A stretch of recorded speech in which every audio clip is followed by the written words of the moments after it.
दोस्तों, यदि आप सभी रोहित शर्मा और यशस्वी जायसवाल की श्रीलंका के खिलाफ तूफानी बल्लेबाजी देखकर खुश हैं, तो इस वीडियो को लाइक जरूर कीजिएगा। दोस्तों, हमारी इस वीडियो को लाइक टारगेट आज सिर्फ 100 लाइक्स है, तो वीडियो को दिल से एक लाइक करना न भूलें। दोस्तों, श्रीलंका के खिलाफ पहले टेस्ट मुकाबले के तीसरे दिन दूसरी पारी में यशस्वी जायसवाल ने ठोक डाला। शानदार तूफानी शतक, साथ ही में रोहित शर्मा और विराट कोहली ने भी खेली तूफानी पारी और बना दिया श्रीलंका के सामने बड़ा स्कोर, जिसे देखकर श्रीलंकाई टीम के हाल हुए बेहाल। तो दोस्तों, इस वीडियो में बताने जा रहे हैं आपको भारत और श्रीलंका के बीच पहले टेस्ट मुकाबले के तीसरे दिन का पूरा हाईलाइट, साथ ही बताने वाले हैं किस प्रकार रोहित शर्मा, विराट कोहली और यशस्वी जायसवाल ने अपनी बल्लेबाजी से श्रीलंकाई टीम के गेंदबाजों को परेशान कर डाला है। लेकिन उससे पहले आप सभी को क्या लगता है कि रविंद्र जडेजा और वाणिंदु हसरंगा में से कौन सबसे खतरनाक ऑलराउंडर है? अपनी कीमती राय हमें कमेंट बॉक्स में जरूर बताएं। नए हैं तो चैनल को सब्सक्राइब जरूर करें।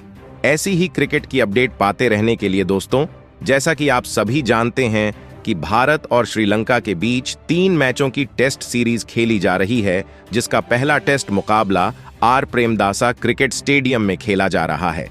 और इस मुकाबले में भारतीय टीम के कप्तान रोहित शर्मा ने टॉस जीता था और पहले बल्लेबाजी करने का चुनाव करते हुए श्रीलंकाई टीम को गेंदबाजी का आमंत्रण दिया था, जहां भारतीय टीम ने पहले दिन बल्लेबाजी करते हुए रोहित शर्मा के शतक के बाद रविंद्र जडेजा और सरफराज खान की शानदार बल्लेबाजी के दम पर 440 रन बना लिए थे। और श्रीलंका की टीम इसके जवाब में उतरी तो दूसरे दिन का खेल खत्म होने तक श्रीलंका की टीम ने अपने 8 विकेट खो दिए थे और 274 रन स्कोर बोर्ड पर लगा दिए थे। और इस दौरान मैदान पर लाहिरू कुमारा और प्रभात जयसूर्या क्रीज पर मौजूद थे। ऐसे में तीसरे दिन भारतीय गेंदबाजों से को उम्मीदें थीं कि वह श्रीलंकाई टीम के विकेट जल्दी चटकाएंगे, लेकिन भारतीय गेंदबाज सभी की उम्मीदों पर खरा नहीं उतर पाए। हालांकि तीसरे दिन का खेल जब शुरू हुआ तो मोहम्मद शमी को गेंदबाजी थमाई गई और श्रीलंकाई टीम के बल्लेबाज मैदान में उतरे और दोनों ही बल्लेबाजों ने संभलकर बल्लेबाजी करना शुरू किया और पारी को आगे बढ़ाने लगे। यह दोनों इतने संभलकर खेल रहे थे कि भारतीय गेंदबाजों को विकेट लेने का कोई भी मौका नहीं दे रहे थे। और इस बीच इन दोनों ने मिलकर 100 से ज्यादा रनों की साझेदारी बना डाली और जो श्रीलंकाई टीम प्रेशर में चल रही थी, इसे इन दोनों ने मिलकर अब बहुत कम कर दिया था। हालांकि इन दोनों की साझेदारी ने भारतीय टीम के साथ साथ रोहित शर्मा की भी चिंताएं बढ़ा दी थीं। इन्हें आउट करना बहुत ही ज्यादा कठिन हो गया था, लेकिन बाद में पिच का मिजाज बदला और भारतीय स्पिनरों ने दबाव बनाना शुरू कर दिया, जिसके बाद चाइनामैन स्पिनर गेंदबाज कुलदीप यादव के साथ साथ अक्षर पटेल ने अपनी गेंदबाजी से रनों की गति में पकड़ बनाई, जिससे यह बल्लेबाज अब दबाव में आ चुके थे, जिसका फायदा भारतीय टीम को मिला। और कुलदीप यादव ने एक ही ओवर में 2 विकेट हासिल करते हुए श्रीलंकाई टीम को ऑल आउट कर डाला। लेकिन इन्होंने अपना काम कर दिया था और इन दोनों की शतकीय साझेदारी के कारण श्रीलंकाई टीम बेहतर कंडीशन में पहुंच गई थी। अब भारतीय टीम के पास अब ज्यादा बढ़त नहीं रही थी और भारतीय टीम अब सिर्फ 61 रन से ही आगे थी। ऐसे में यह मुकाबला एक बार फिर से पेचीदा हो गया था।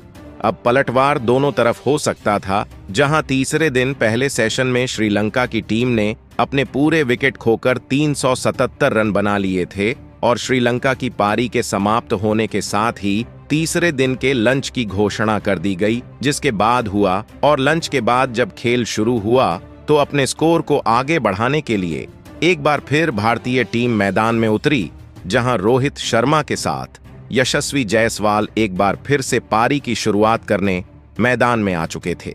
जहां इन दोनों ने खेलना शुरू किया तो ऐसा लग रहा था कि यह दोनों ही बल्लेबाज आज मन बनाकर ही आए हैं कि किसी भी हाल में अपनी टीम के लिए अच्छी शुरुआत दिलानी है। जहां पहले दिन यशस्वी जायसवाल जल्दी आउट हो गए थे और लगातार विकेट गिर जाने के बाद भारतीय टीम पर काफी ज्यादा दबाव बन गया था, लेकिन आज खेल पूरा विपरीत था। टीम इंडिया के ओपनर बल्लेबाज जायसवाल ने आज बेहतरीन खेल दिखाना शुरू किया और श्रीलंका के गेंदबाजों का डटकर सामना करते हुए यशस्वी जायसवाल ने कुछ बेहतरीन शॉट खेलने लगे। तो दूसरी तरफ कप्तान रोहित शर्मा तो मानो आज अलग ही मूड में बल्लेबाजी करने आए थे और हर एक ओवर में बड़े शॉट इनके बल्ले से देखने को मिल रहे थे, जिसके चलते टीम का स्कोर तेजी से आगे बढ़ रहा था।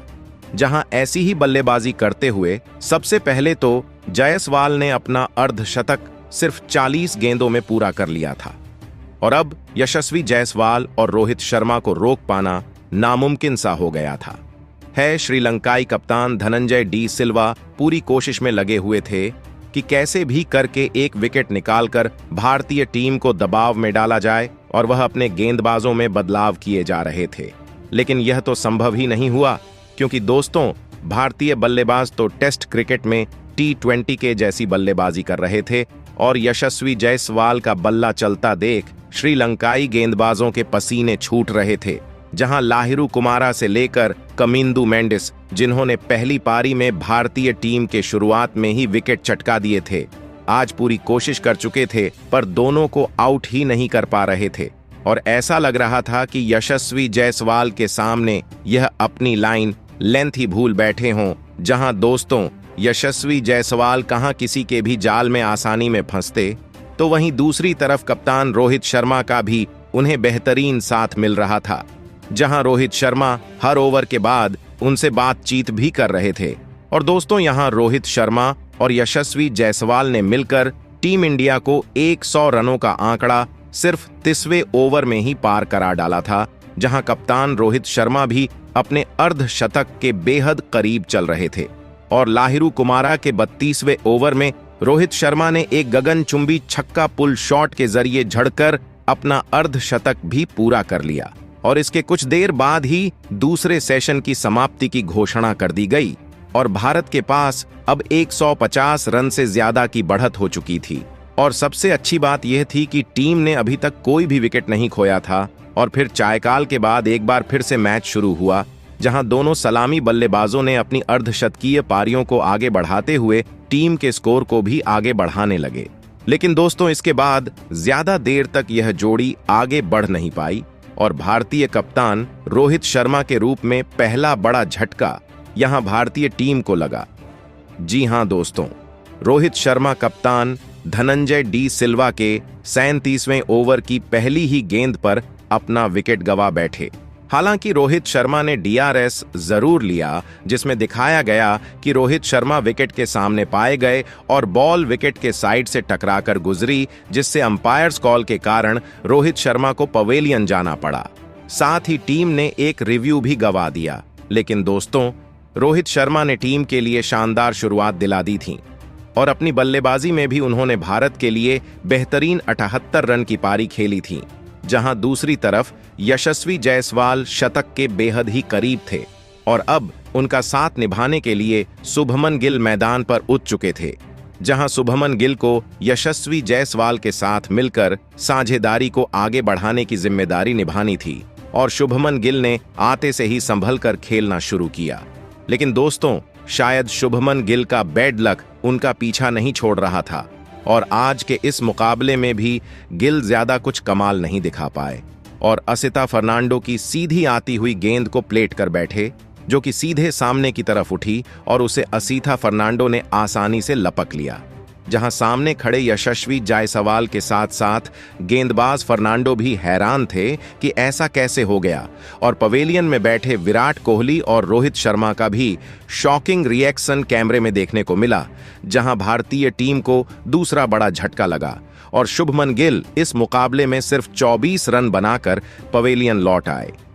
अब दोस्तों यशस्वी जायसवाल का साथ देने विराट कोहली मैदान में उतरे, जहां जायसवाल को साथ नहीं मिलने के कारण यशस्वी जायसवाल पर लगातार दबाव बढ़ता जा रहा था। लेकिन दोस्तों चौथे नंबर पर बल्लेबाजी करने उतरे विराट कोहली ने इस दबाव को कम करने का काम किया, जहां विराट कोहली और यशस्वी जायसवाल ने मिलकर अब साझेदारी को आगे बढ़ाना शुरू कर दिया था और विराट कोहली का बेहतरीन साथ मिलने के बाद इस दौरान यशस्वी जायसवाल ने अपना शानदार शतक सिर्फ 82 गेंदों में ही पूरा कर लिया था और अपनी इस पारी में उन्होंने 14 चौके और 4 बड़े छक्के जड़े थे। जहां जायसवाल शुरू से ही तूफानी बल्लेबाजी कर रहे थे, तो अब शतक के बाद उनका बल्ला कहां रुकने वाला था और उन्होंने अपने खेल में और तेजी पकड़ ली। और ऐसी ही तूफानी बल्लेबाजी के चलते भारतीय टीम को इसका फायदा भी हो रहा था। लेकिन तभी दोस्तों, तीसरा बड़ा झटका भारतीय टीम को यहां लगा और एक बार फिर से धनंजय डी सिल्वा भारतीय टीम को झटका दिया, जहां धनंजय डी सिल्वा ने यशस्वी जायसवाल को शॉर्ट पिच लेंथ गेंद फेंकी। और दोस्तों, यशस्वी जायसवाल आगे बढ़कर शॉट खेलना चाहते थे, लेकिन मिस कर गए और गेंद बल्ले से अच्छे से कनेक्ट नहीं हुई और बैट का कट लेते हुए सीधा पीछे खड़े विकेट कीपर बल्लेबाज कुशल मेंडिस के हाथों में चली गई, जिसके चलते भारतीय टीम को यह तीसरा बड़ा झटका लगा। और अब विराट कोहली का साथ देने मैदान में ऋषभ पंत ने कदम रख दिए थे कि और दोनों ने पारी को आगे संभाला। जहां ऋषभ पंत और विराट कोहली ने पहले थोड़ा संभलकर बल्लेबाजी की और दोनों बल्लेबाज यही कोशिश कर रहे थे कि आज दिन का खेल खत्म होने तक और कोई विकेट नहीं गिरना चाहिए, क्योंकि 3 बड़े झटके भारतीय टीम को थोड़े थोड़े अंतर से पहले ही लग गए थे और यदि विकेट गिरता तो नया बल्लेबाज मैदान में उतरता और उसे गेंद समझना आसान नहीं होता। ऐसे में इन दोनों ने बेहतरीन बल्लेबाजी की और पारी को संभाले रखा, जिसके बाद दिन का खेल खत्म होने तक ऋषभ पंत और विराट कोहली ने मिलकर पारी को इस कदर संभाला कि कोई भी विकेट नहीं गिरने दिया। और दिन का खेल खत्म होने तक विराट कोहली ने शानदार 40 रन बना लिए थे, तो वहीं ऋषभ पंत के बल्ले से 20 रन बने थे। और आज के खेल में यशस्वी जायसवाल के तूफानी शतकीय पारी के साथ ही रोहित शर्मा की अर्धशतकीय पारी की दम पर भारतीय टीम ने 300 रनों का आंकड़ा पार कर लिया था और पिछले 60 रनों की लीड के साथ भारतीय टीम ने अब श्रीलंका के सामने 370 रन बना लिए थे। ऐसे में दोस्तों, चौथे दिन भारतीय बल्लेबाजों की कोशिश रहेगी कि किसी भी हाल में इस स्कोर को 450 रनों के पार पहुंचाया जाए और भारतीय पारी को घोषित कर श्रीलंकाई टीम को जल्दी आउट करके मुकाबले में जीत हासिल की जाए। और ऐसा होगा तभी अंत में इस मुकाबले में हार जीत का नतीजा निकल सकता है, नहीं तो यह मुकाबला ड्रा होने के करीब बढ़ रहा है। तो दोस्तों, आपको क्या लगता है, क्या भारतीय टीम इस मुकाबले में जीत हासिल करने में सफल हो पाएगी या फिर नहीं, या फिर मुकाबला ड्रा होगा? साथ ही रोहित शर्मा, यशस्वी जायसवाल और विराट कोहली की बल्लेबाजी आपको कैसी लगी? अपनी राय हमें कमेंट करके जरूर बताइएगा। चैनल पर नए हैं तो सब्सक्राइब जरूर करें। वीडियो को लाइक और शेयर करना बिल्कुल भी नहीं भूलें। धन्यवाद।